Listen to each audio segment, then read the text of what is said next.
And as I reported to you on Thursday, quite a number of candidates were able to be registered after our appeal. So we have, as UNEB, not received any cases of candidates who have failed to sit their examinations because they were not registered.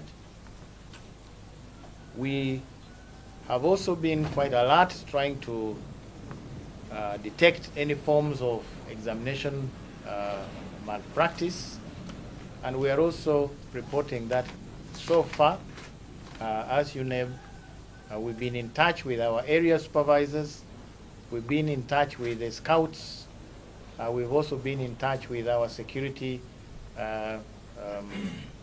partners, and we still do not have anything to report by way of examination malpractice.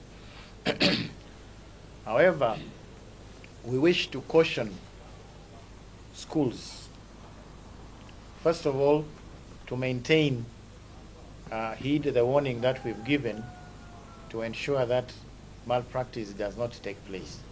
And we also want to caution schools that around this time, from our experience, a number of conmen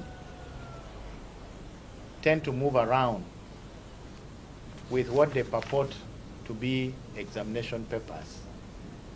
And sometimes some people are duped into spending colossal amounts of money on this, only to realize that they've actually been conned.